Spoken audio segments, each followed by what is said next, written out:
మనం ఒక H1B visa ఎక్స్పర్టైజేషన్, సాఫ్ట్వేర్ల ఎక్స్పర్టైజేషన్, హార్డ్వేర్ల ఎక్స్పర్టైజేషన్, లేదంటే కనుక ఇస్రోకి సంబంధించినటువంటి దాంట్లో అంటే ఒక ఆర్టిఫిషియల్ ఇంటెలిజెన్స్లోనో లేకపోతే కనుక మన శాటిలైట్ రంగంలో ఎక్స్పర్టైజేషన్, ఇట్లాంటి ఒక నైపుణ్యం, ఆ నైపుణ్యం ఆధారంగా విదేశాల్లో ఉద్యోగాలు తొలినాళ్లలో లేదా కోట్ల రూపాయల డబ్బులు ఉంటే అక్కడికి వెళ్ళి వ్యాపారం చేసుకుంటామంటే దానికి అనుమతి.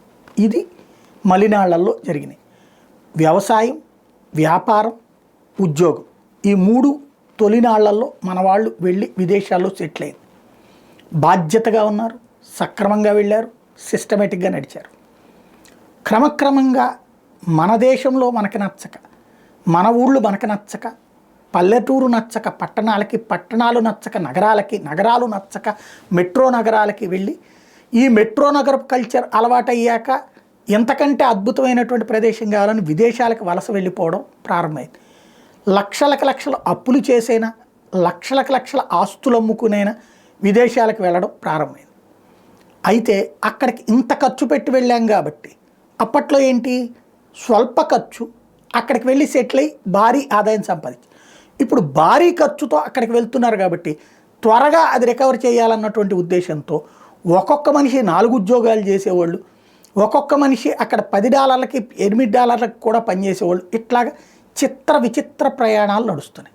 ఇది ఆయా దేశాలలో, అది అమెరికాకైనా, బ్రిటన్లోనైనా, జర్మనీలోనైనా, ఇలాంటి ఆయా దేశాలన్నిట్లలో కూడా భారతీయుల మీద ఒక కోపం పెరిగింది. స్థానికుల కోపం ఏంటంటే, మేము $100 తీసుకునే చోట ఈడు వచ్చి $20కే చేసేసి మా పొట్ట కొడుతున్నాడన్న కోపం.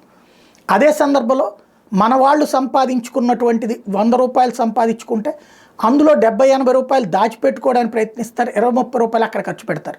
కాబట్టి వీళ్ళకి వీళ్ళే రొటేట్ చేసుకుంటారు కానీ మనకివ్వరు అన్నటువంటి అక్కడ ఆర్థిక వ్యవస్థకు వచ్చిన కోపం. దానికి తోడుగా ఇక్కడ బీటెక్ ఫెయిల్యూర్ అయినోడు కూడా అక్కడికి వెళ్ళి సాఫ్ట్వేర్ ఇంజనీర్ని అని చెప్పుకోవడం, లేకపోతే ఇక్కడ ఫెయిల్ అవుతున్నటువంటి వాళ్ళు కూడా అక్కడికి వెళ్ళి బ్యాక్ డోర్లో ఉద్యోగాల కోసం ప్రయత్నించడం. దీంతో క్రమంగా ఒకప్పుడు నైపుణ్యవంత సమాజం అని ముద్రపడ్డటువంటి మనవాళ్ళు ఇప్పుడు మనవాళ్ళు వెధవాయిలు అనేటటువంటి సిచ్యుయేషన్ తెప్పించుకుంటున్నారు. పరిస్థితి దీంతో ఒక్క అమెరికానే కాదు, బ్రిటనే కాదు, ప్రపంచ దేశాలన్నీ కూడా క్రమంగా ఫిల్టర్ చేయడం ప్రారంభిస్తున్నాయి, ప్రతిభని ఆధారం చేసుకోవడం ప్రారంభిస్తున్నాయి. ప్రతిభ ఉన్నవాడికి ఇప్పుడు ఎక్కడైనా ప్రాబ్లం లేదు.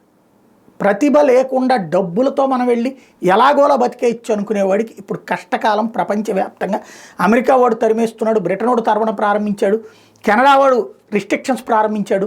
ఇప్పుడు విదేశాలకు వెళ్ళి మావాడు అక్కడ ఆ దేశంలో ఉన్నాడు, ఈ దేశంలో ఉన్నాడని చెప్పుకోవడంతో పల్లెటూళ్ళలో గర్వంగా ఫీల్ అవ్వడం కోసం ప్రారంభించినటువంటిది. నార్త్ ఇండియాలో అయితే చివరికి నువ్వు చచ్చినా సావు కానీ విదేశాలకు పో అని చెప్పేటటువంటి దరిద్రపు కల్చర్ మన దేశంలో పెరిగిపోతున్న దశలో కంట్రోలింగ్ ఆరంభమైంది ఆయా దేశాల్లో. మన దగ్గరే బ్రతకాలి, మన దేశంలోనే బ్రతకాలి, మనకి తగ్గట్టుగా బ్రతకాలి, దీనికి ప్రిపేర్ అవ్వండి.